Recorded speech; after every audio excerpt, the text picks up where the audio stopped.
Assalamualaikum warahmatullahi wabarakatuh. Perkenalkan, nama saya Inti Sarsabita Zahra dari kelas PKH 19A. Di sini saya akan menjelaskan kelainan pada sistem syaraf yang dialami oleh anak berkebutuhan khusus. Di sini saya akan menjelaskan tentang spina bifida.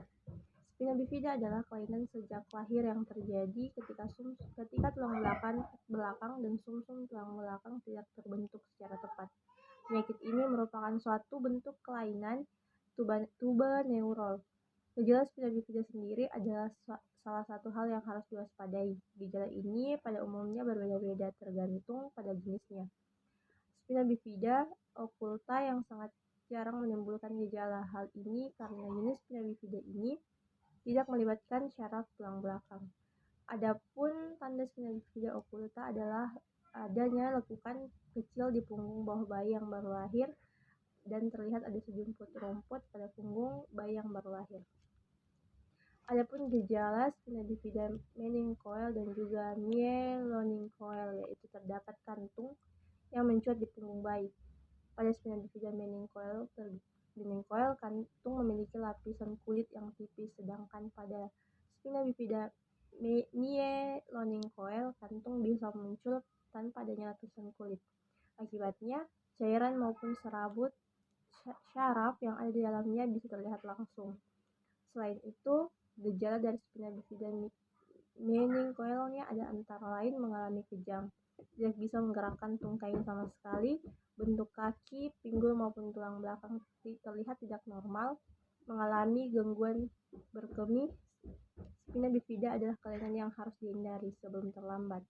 Ada beberapa cara yang bisa dilakukan untuk menurunkan resiko cacat lahir ini, seperti mengkonsumsi suplemen asam folat, mengkonsumsi makanan yang kaya zat gizi, dan rutin memeriksa kandungan ke dokter kandungan.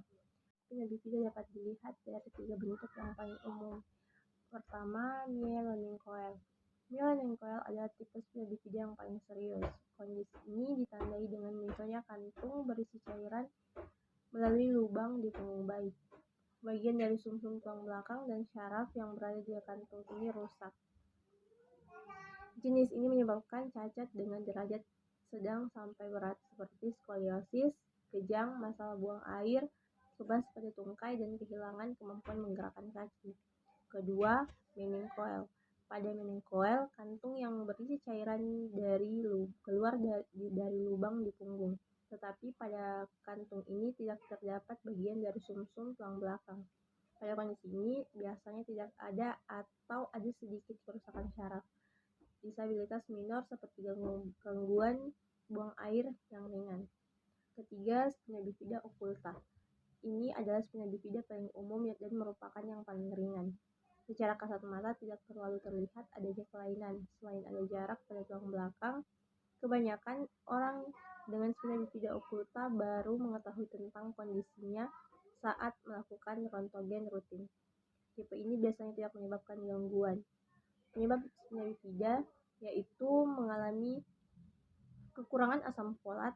Asam folat adalah vitamin yang sangat penting untuk perkembangan janin. Memiliki riwayat keluarga dengan spina bifida, memiliki riwayat mengkonsumsi obat-obatan anti kejang seperti asam valproat. Penanganan spina bifida sendiri berbeda-beda tergantung pada jenis yang dialami, tingkat keparahan gejala, serta kondisi pasien.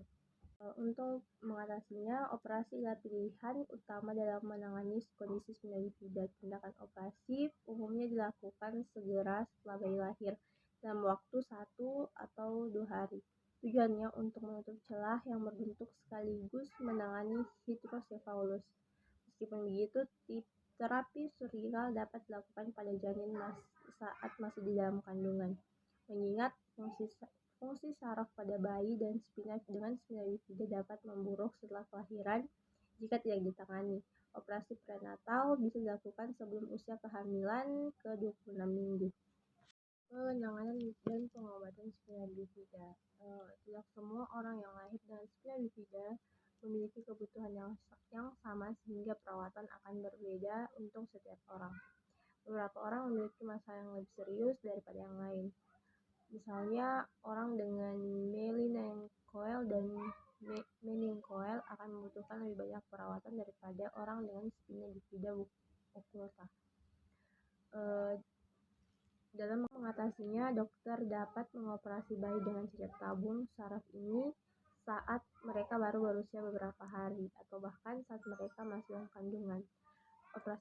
Saat pertama, operasi setelah kelahiran.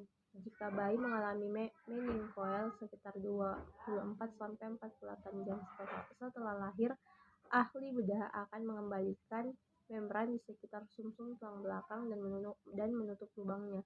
Sementara bayi yang menderita meningocoel, ahli bedah akan mengembalikan jaringan dan sumsum tulang belakang ke dalam tubuh bayi dan menutupinya dengan kulit.